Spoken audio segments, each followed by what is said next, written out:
West బెంగాల్లో విజయం దిశగా బీజేపీ దూసుకెళ్తోంది. ఇప్పటికే మ్యాజిక్ ఫిగర్ ను దాటేసింది. సో దీని ఇప్పటికే బీజేపీ నేతలందరూ కూడా సంబరాల్లో మునిగి తేలుతున్నారు. మనతో మాట్లాడడానికి బీజేపీ ఎమ్మెల్యే రాకేష్ రెడ్డి గారు మనతో ఫోన్ లైన్ లో జాయిన్ అయ్యారు. నమస్కారం అండి రాకేష్ రెడ్డి గారు, కంగ్రాచులేషన్స్. ధన్యవాదాలు. రైట్, మొత్తానికి దీదీ కోటలో కాషాయ జెండా ఎగరబోతోంది. కోటను బీటలు వారేలాగా చేశారు. ఏంటి మీ విజయానికి మేజర్ గా ఏది వర్కౌట్ అయింది అని అనుకుంటున్నారు? అంటే మమతా బెనర్జీ పైన ఉన్నటువంటి వ్యతిరేకత, అవినీతి ఆరోపణలు ఇవన్నీ మీకు కలిసి వచ్చాయంటారా?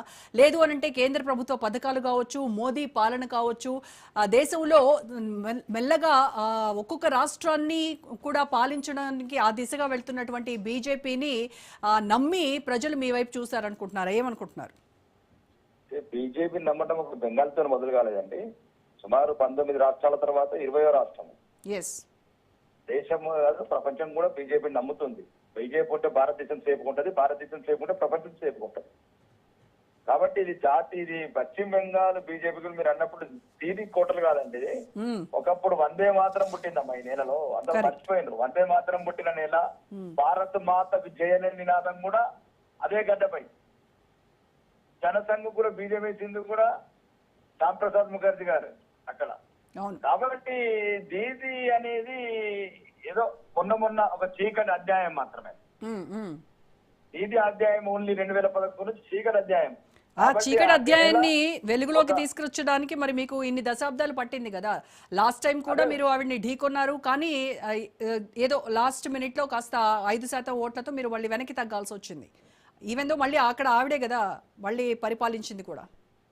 నేను ఏమంటున్నాను, ఓకే, ఏదేమైనా ఈ విజయము మొత్తానికి ఒక సామాన్య కార్యకర్తలకు కూడా ఒక ఉత్సాహం ఇచ్చింది ఈరోజు భారతదేశంలో బీజేపీ శ్రేణులకు.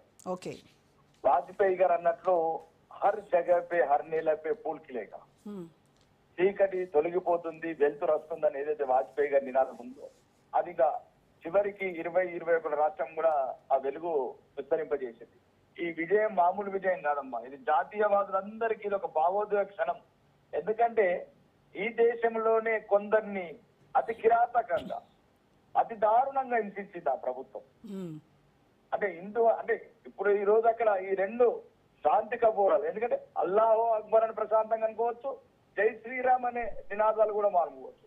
ముఖ్యంగా ఈ విజయంలో ముస్లింల పాత్ర బాగా గొప్పదమ్మా. ఎందుకంటే ముస్లింలు జాతీయవాదం వైపు నిలిచారు, భారతీయ జనతా పార్టీ వైపు నిలిచారు, బహిరంగంగా అన్నిటిని తెగించి రోడ్లలోకి వచ్చి ప్రచారం చేశారు ముస్లిం సోదరులు, ముస్లిం మహిళలు. కాబట్టి ఇది భారతీయ జనతా పార్టీ అందరి పార్టీ. సో ఈ విజయంతో బీజేపీ కేవలం ఒక మతానికి సంబంధించినటువంటి పార్టీ, హిందుత్వ పార్టీ అనేటువంటి ఏదైతే ఒక మరక ఉందో దాన్ని తొలగించినట్టు అయింది అనుకుంటున్నారా? ఎందుకంటే ముస్లింలు కూడా మీ వైపు చూసారు కాబట్టి. అది 100% అండి.